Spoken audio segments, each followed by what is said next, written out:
Bismillahirrahmanirrahim, wa salatu wassalam ala ashrafil mursalin, mes chers élèves, bonjour. La dernière fois, nous avons vu l'expression de la cause. Alors, dans cette vidéo, comme vous pouvez le constater, nous allons parler de l'expression de la conséquence. Deixa o Kevin com gosto de quero mais. Vai, bola vai, a novinha vai. Descendo, descendo, vai. La première situation. Vous voyez que dans l'image, nous avons une personne de grande taille. Très bien. Et nous savons que les personnes de grande taille se baissent pour franchir les portes. Alors, on va dire... Elle est tellement grand qu'il se baisse pour franchir la porte. Il est tellement grand qu'il se baisse pour franchir la porte. Qu'est-ce qu'on exprime dans cette phrase? Qu'est-ce qu'on exprime dans cette phrase? Oui, c'est bien cela. On exprime la conséquence. Très bien. Maintenant, quelle est la partie de la phrase qui exprime la conséquence? Effectivement, oui, c'est qu'il se baisse pour franchir la porte. Et maintenant, quel est le moyen qu'on a utilisé pour introduire cette conséquence? Voilà, c'est bien. Tellement que.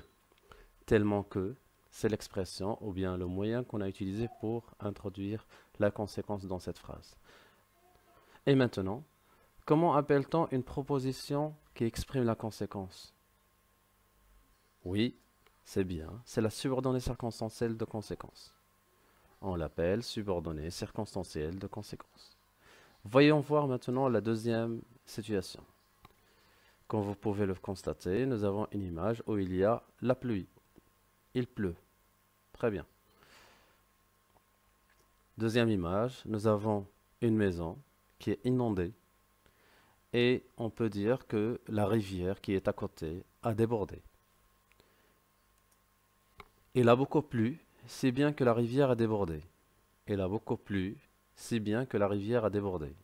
On peut dire aussi qu'il a beaucoup plu, au point que la rivière a débordé. Il a beaucoup plu, au point que la rivière a débordé. Très bien. Alors, qu'est-ce qu'on exprime dans ces deux phrases? Voilà, on exprime la conséquence. Quelle est la partie de la phrase qui exprime la conséquence dans ces deux phrases? Effectivement, dans la première phrase, nous avons « si bien que la rivière a débordé ». Et dans la deuxième, nous avons « au point que la rivière a débordé ». Alors maintenant, quel est le moyen qu'on a utilisé dans ces deux phrases pour exprimer la conséquence ou pour introduire la conséquence? Voilà, si bien que dans la première et au point que dans la deuxième. Et maintenant, comment appelle-t-on ces propositions-là? Oui, on les appelle des subordonnées circonstancielles de conséquence. Voilà. Maintenant, comment peut-on exprimer la conséquence? Alors pour l'exprimer, on utilise des expressions. On peut utiliser les conjonctions de subordination, telles que, si bien que, au point que, c'est pour ça, de telle manière que. Exemple, tu as expliqué de telle manière que tout le monde a compris.